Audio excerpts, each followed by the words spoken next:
मंडळी राम राम. जसजसे राम मंदिर प्राण प्रतिष्ठापनेची तारीख जवळ येते तसतशी पुरोगामी लोक विरोधी पक्षनेते पिसाळ्यासारखे झाले काय असे कळत नाही मित्रांनो.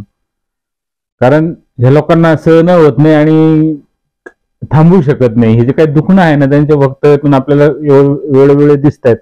अनेक लोक म्हणजे जे पुरोगामी विरोधी पक्षांचे मोदी सरकारचा मोदींचा विरोध करणारे, मोदींचा विरोध करता करता लाखो लोकांचे आदर्श असणारे देवता म्हणा किंवा जे काही व्यक्ती आदर्श असतात त्यांचा अपमान करण्याचा ह्या लोकांनी विडा उचलला काय असं कळत असं वाटतं मित्रांनो.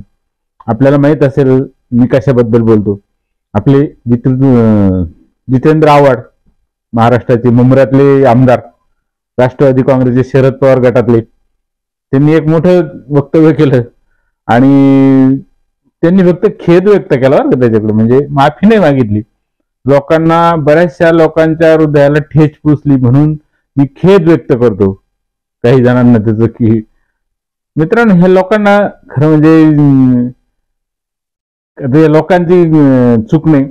आपण जे काही लोक आहे आपले जे आदर्शला दुखापत करणारे लोक शेळपट झालेला होता. आपण हिंदू लोक म्हणा किंवा हे कोणी येतं आपल्या पूज्य देवस्थानांना, पूज्य व्यक्तींना, पूज्य लोकांना अश्लील काही बोलतात आणि आपण मुकाटवाणी ऐकून घेतो, मुकाटवाणी हे करतो. हे किती दिवस चालणार मित्रांनो. म्हणजे तळतळ वाटते की लाखो लोकांचे आदर्श असणारा प्रभू श्री रामचंद्र हा मांसाहारी होता असं धडधडीत वक्तव्य हा माणूस करतो आणि त्याला खेद वाटतो, फक्त माफी मागत नाही. हे कशाच होतं की मित्रांनो. म्हणजे आपली जी सहिष्णुता आहे ना त्याला कुठेतरी टांगून ठेवायला हवं होतं. कारण आपल्याला माहिती आहे नुपूर शर्मानी एक वाक्य बोललं तर बिचारीला अजून सुद्धा सार्वजनिक जीवनामध्ये येत नाही.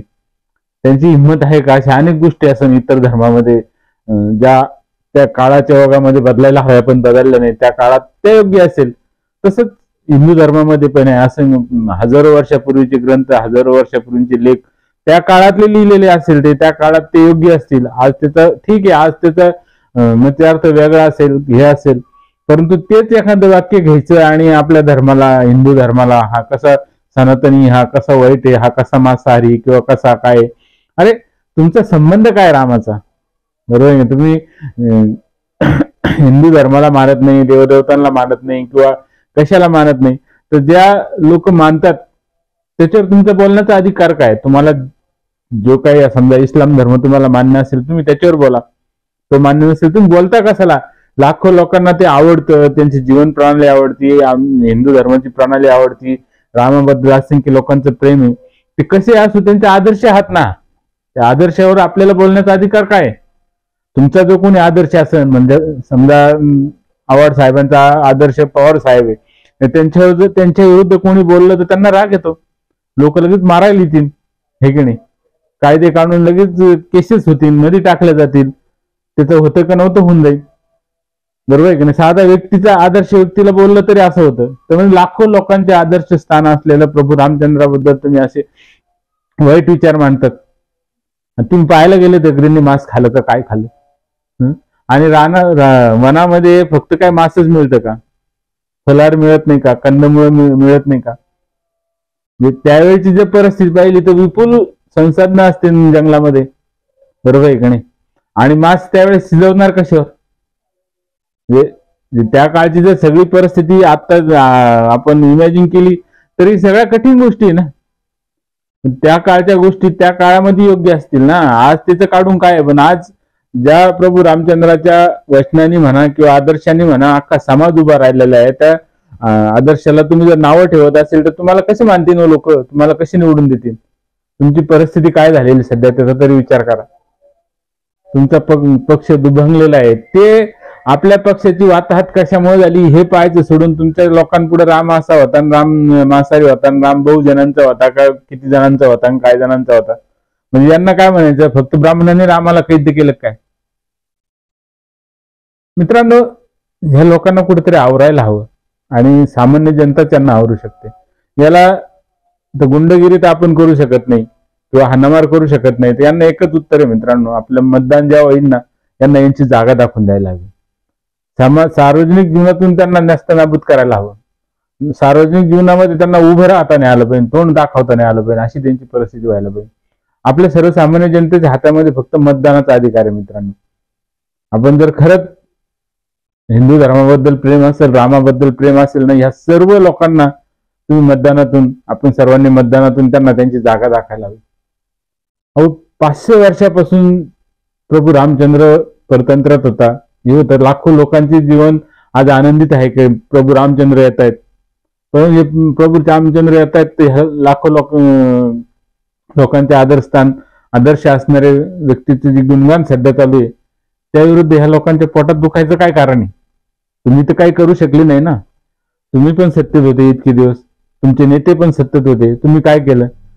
प्रभू रामचंद्राचं एखादं मंदिर उभारलं, एखाद्या बिल्डिंगला प्रभू रामचंद्राचं नाव दिलं, काय दिलं? एखादा बगीचा किंवा लोकांना बगीचा म्हणून किंवा काय म्हणून त्याच्यावर कधी प्रभू रामचंद्राचं नामकरण केलं? तुमच्या आयुष्यात तर तुम्ही काहीच केलं नाही ना प्रभू रामचंद्राबद्दल. आता एखादे समजा बीजेपी काय असेल ते त्यांचं ध्येय असेल ते धोरण, पण आज प्रभू रामचंद्राचं मंदिर उभं राहत आहेत, लाखो लोक आनंदित आहे, भारतभर आनंदाचा उत्सव साजरा होतात, आणि त्या आनंदाच्या याच्यामध्ये तुम्ही मिठाचा खडा टाकताय. हे याचे पाप कुठे फेडणार जितेंद्र साहेब, आव्हाड साहेब, कुठे फेडणार तुम्ही? आणि खेद व्यक्त करतात. खरं म्हणजे माफी मागायला पाहिजे. माफी देऊन पण काय, पण माझं ते सर्वसामान्य जनतेला आव्हान आहे मित्रांनो की अशा लोकांना आपला जो अधिकार आहे प्राईम, तो अधिकार वापरून यांना यांची जागा दाखवायला हवी.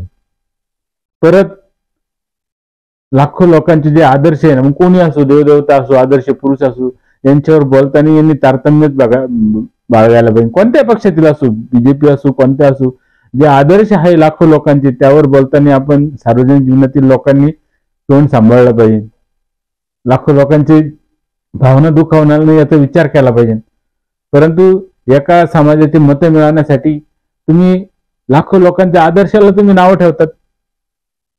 मतासाठी इतकी लाचारी तुमची. आम्हाला माहिती आहे मुंबईमध्ये सगळ्यात जास्त मतदान कोणाचं आहे आणि तुम्ही कोणाच्या जीवावर निवडून येतात, हे पण सगळ्या सामान्य जनतेला माहिती आहे. त्यामुळे तुम्हाला त्यांना खुश करण्यासाठी कदाचित तुम्ही असं बोलत असेल. तुम्ही मटण खा किंवा काय खा, मांसाहार करा, असं काही बंधन नाही ना. जे मांसाहार करतात ते काही हिंदू धर्म मानत नाही का? मानतात, पुष्कळ लोक मानतात, पुष्कळ लोक मांसाहार करतात, परंतु त्यांचा पण राम आदर्श आहेत ना, बरोबर आहे की नाही?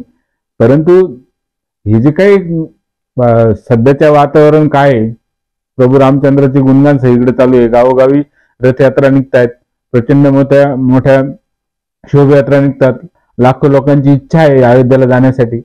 अशा काळामध्ये जर तुम्ही रामाबद्दल काही बोलत असेल तर लोकांचा संताप होणार आहे. म्हणून मित्रांनो, यांना यांची जागा दाखवा. यांची प्रभू रामचंद्रावर बोलायची लायकी नाही, आणि आपल्या आदर्शावर बोलले तर यांना किंवा यांच्या नेत्यांना घरी बसायला शिरवू नका, एवढंच आव्हान. आणि परत एकदा धन्यवाद मित्रांनो. तळतळ वाटली म्हणून थोडंसं बोललो, माफ करा.